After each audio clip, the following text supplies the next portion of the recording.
Tea கடை kitchen சொந்தங்களுக்கு வணக்கம். இன்றைக்கி நம்ம ஒரு சூப்பரான அரிசி வடகம் எப்படி பக்குவமாக வீட்டில் செய்யலாம் அப்படின்னு தான் பார்க்க போகிறோம். நம்ம சேனலில் ஏற்கனவே தக்காளி வடகம் எப்படி போடுறதுங்கிற வீடியோ போட்டிருக்கிறோம். அந்த வீடியோக்கான லிங்க் பார்த்தீங்கன்னா மேலே ஐ பட்டனில் பிளிங்க் ஆகுது. அதை கிளிக் பண்ணி நீங்கள் அந்த மாதிரியும் போட்டுக்கலாம். இன்றைக்கி நம்ம ரெடி பண்ணியிருக்கிற இந்த அரிசி வடகம் பார்த்தீங்கன்னா புதுசாக ட்ரை பண்ணவங்களுக்கு கூட சூப்பராக வரும். கண்டிப்பாக ட்ரை பண்ணி பாருங்கள். வெயில் நேரத்தில் ரெடி பண்ணி வச்சுக்கிட்டிங்கன்னா தேவைப்படும் போதெல்லாம் எடுத்து பொரிச்சு நல்லா மொறு மொறுன்னு சாப்பிடலாம்.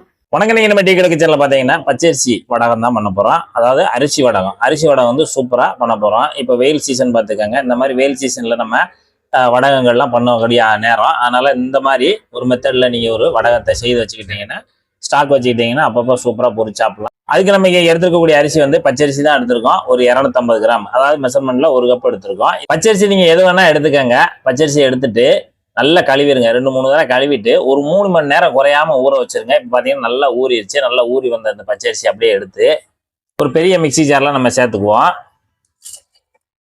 ஒரே ஜார்ல சேர்த்துடலாம். அரிசி வந்து கம்மியா இருக்கிறதுனால நம்ம ஒரே ஜார்ல சேர்த்துடலாம்.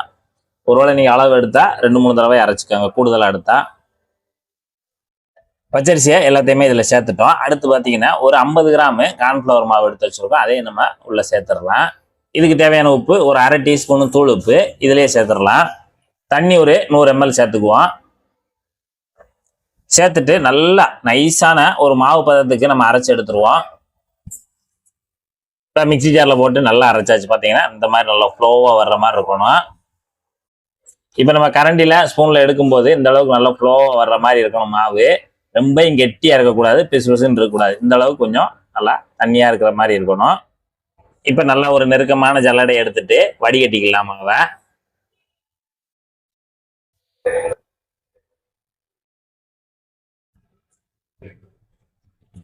நல்லா வடிகட்டியாச்சு. எதுக்காக அப்படின்னா லேசா 1-2 இந்த மாதிரி பிசுறு பிசுறா அரைக்காம இருந்துச்சுன்னா அது நம்ம அந்த குருணையா இருக்கிறத வந்து எடுத்துரும். அதுக்காக நம்ம இந்த இடத்துல வடிகட்டிடணும். இப்ப பாத்தீங்கன்னா மாவு நல்லா நைஸா சூப்பரா இந்த மாதிரி ஒரு பக்குவத்துல அரைச்சி எடுத்தாச்சு. இந்த வடக மாவுல வந்து ஒரே ஒரு டீஸ்பூன் சில்லி ஃபிளேக்ஸ், அதாவது நம்ம ஒரு 3-4 வத்தலை எடுத்து நல்லா மிக்சி ஜார்ல போட்டு இந்த மாதிரி 1-2 நொறுக்கிட்டு உள்ள சேர்த்துக்கலாம். ஒரு டீஸ்பூன் இருக்கும். அடுத்து மல்லித்தலை பார்த்தீங்கன்னா கொஞ்சமா நல்லா தலையா எடுத்து பொடுசு பொடுசா கட் பண்ணி வச்சிருக்கோம். அதையும் நம்ம உள்ள சேர்த்துக்கலாம். ஒரு 5 விரல் அளவு சேர்த்தா போதும். ஒரு டீஸ்பூனு ஜீரகம் சேர்த்துக்கலாம். அவ்வளவுதான். வடை நம்ம இதுல சேர்த்தாச்சு. சேர்த்துட்டு மாவோட நல்லா கலந்து விடுங்க. பாத்தீங்கன்னா வடக மாவு நமக்கு தயாராகிடுச்சு. இதை எப்படி நம்ம வடகமா பண்ணலாம்னு சொல்லி பார்ப்போம். வடகம் பண்றதுக்கு பாத்தீங்கன்னா இந்த மாதிரி நல்லா கொஞ்சம் பெரிய பாத்திரத்தை எடுத்துட்டு அதெல்லாம் 1/4 அளவு தண்ணி சேர்த்துட்டு மேல வந்து காட்டன் துணி, நல்லா ஒயிட் துணி, காட்டன் துணியை நல்லா வச்சு சுத்தி நல்லா இறுக கட்டிட்டோம். இப்ப பாத்தீங்கன்னா தண்ணி நல்லா சூடாவி நீராவி மேல வந்துருச்சு. நல்லா நீராவி மேல வந்துருச்சு. இந்த சமயத்துல மேல மட்டும் கொஞ்சமா தண்ணியை தொட்டு லேசா, அதாவது நம்ம வடகத்தை இதுலதான் ஊத்தி எடுக்க போறோம். லேசா நினைச்சுக்கோங்க. நல்லா சூடாயிடுச்சு. கையை நல்லா சூடாகுது. இப்போ இந்த அளவுக்கு ரெடியான உடனே நம்ம இங்கே மாவு கலந்து வச்சிருக்கோம்ல, அதை நீங்கள் வந்து ஒவ்வொரு தடவை ஊற்றும் போதும் கரண்டிகிட்ட கலந்து விட்டுக்கோங்க. கார்ன்ஃப்ளவர் மாவு சேர்த்துருக்கறதுனால அடியில் கொஞ்சம் அப்படியே படியும். அதனால் ஒவ்வொரு தடவை ஊற்றும் போதும் நல்லா கலந்து விட்டுட்டு அதில் கொஞ்சமாக மாவு எடுத்து, நான் பெரிய கரண்டின்றனால ஒரு 3/4 கரண்டி எடுத்திருக்கேன். எடுத்துட்டு அப்படியே இதில் ஊற்றி விடுங்க. ஒரு 1/2 கரண்டிக்குள்ளே ஊற்றுங்க. அதாவது தேவையான சைஸுக்கு ஊற்றிக்கோங்க. இதுவே நமக்கு வடகம் பொரிக்கிறதுக்கு சரியாக இருக்கும். ஆனால் இந்த அளவில் ஊற்றிட்டு அந்த நீராவிலே வேகிறதுக்காக மேல ஒரு மூடியை போட்டு வச்சிடலாம். அந்த நீராவிலே நல்லா வெந்து வரட்டும். இப்ப நம்ம ஊத்திட்டு ஒரு 30 செகண்ட் 40 செகண்டுக்குள்ளேயே நமக்கு அது நல்லா வெந்து வந்துடும். பாத்தீங்கன்னா நல்லா வெந்து வந்துருச்சு. இந்த அளவுக்கு வெந்து வந்தோடனே நம்ம ஒரு தோசை பரட்டியை வச்சு நைஸா எடுங்க. நைஸா ஒரு கார்னர்ல இருந்து அப்படியே எடுங்க. தோசை பரட்டியை வச்சு அது அப்படியே வந்துடும். அழகா வந்துடும்.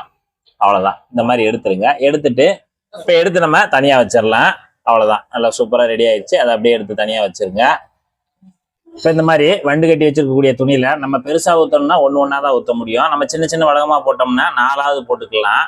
கொஞ்சமா கரண்டில மாவு எடுத்துட்டு அப்படி கொஞ்சமா விடுங்க. விட்டுட்டு லேசா அப்படி இலசா தடவி விட்டுருங்க.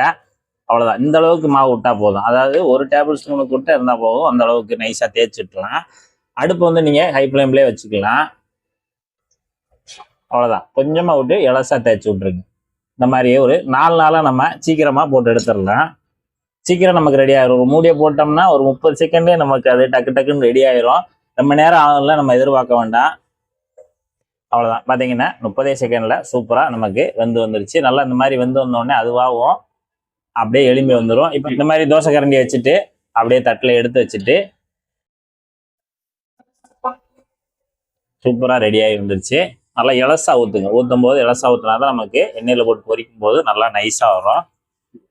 நம்ம இதே போல் மீதமாவையும் நம்ம சொன்ன மெத்தடில் அழகாகவும் அப்படியே நைஸாக தேய்ச்சி விட்டு அருமையான வடகங்களா அப்படியேவும் அவிச்சு எடுத்து காய வச்சு தான் நம்ம வடகத்தை பொரிக்கணும்.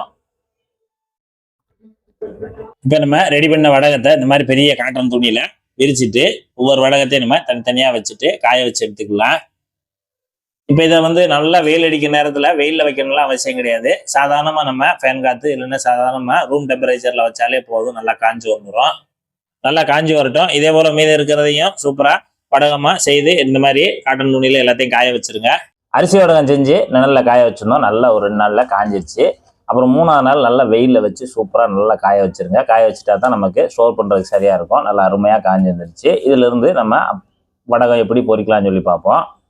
வடகம் பொரிக்கிறதுக்கு இந்த கடாயில் எண்ணெய் வச்சுருக்கோம். நாங்கள் வந்து இப்போ தான் பட்டண பக்கோடா ஒரு வீடியோ எடுத்து முடிச்சதுனால அதே கடாயில் இந்த வடகத்தை பொரிச்சலான்னு சொல்லிட்டு இப்போ இந்த கடாயில் வந்து எண்ணெய் வந்து வடகம் பொரிக்கும் போது சூடு நல்லா ஆயிடணும். நல்லா சூடானால் தான் வடகம் வந்து நல்லா பொரிஞ்சு வரும். இப்போ நல்லா சூடாயிருச்சு. நல்லா ஆய் பிறக்க சூடு வச்சு தான் நம்ம போட்டும்போது டக்குன்னு நமக்கு நல்லா பொரிஞ்சு வரும். உள்ளே போட்டுட்டு லேசாக அப்படி கரண்டிட்டு நல்லா அமுத்தி விடுங்க. ஒன்று போல் நல்லா பெருசாக பொரிஞ்சு வந்துடும். அவ்வளோதான், நல்லா பொரிஞ்சு வந்துருச்சு. இப்போ எடுத்துடலாம். கிட்டத்தட்ட பார்த்தீங்கன்னா ஒரு டெல்லி அப்பளம் மாதிரி இருக்கும் நம்ம பொரிஞ்சு வரும்போது.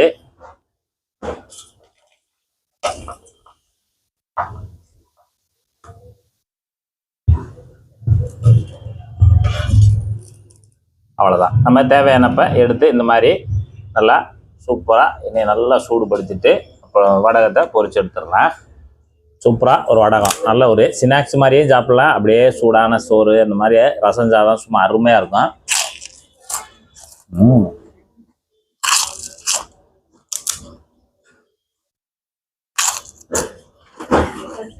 ரொம்ப அருமையாக இருக்கும். இப்போ செல்ல குழந்தைகளுக்கெல்லாம் ஸ்நாக்ஸ் செஞ்சு கொடுக்கும்போது அந்த கடைகளில் அந்த மாதிரி அப்பளங்கள்லாம் வாங்கி பொரிச்சு கொடுப்போம். அப்படி செய்யும்போது நீங்கள் இது போல் நீங்கள் வீட்டிலே ரெடி பண்ணி இந்த மாதிரி அப்பளத்தை நீங்கள் செய்து வச்சுக்கிட்டிங்கன்னா அவங்க தேவையானப்போ சூப்பரான ஒரு ஸ்நாக்ஸாகவும் பயன்படுத்திக்கலாம். நம்ம வந்து சோறுக்கு இதுக்கெல்லாம் சைடிஷாகவும் பயன்படுத்திக்கலாம். இதே மெத்தடில் இதே மாதிரி நீங்களும் ஒரு சூப்பரான வடகம் செய்து சாப்பிட்டு பார்த்து எப்படி இருந்ததை மறக்காம கமெண்ட்ல சொல்லுங்கள். நன்றி, வணக்கம்.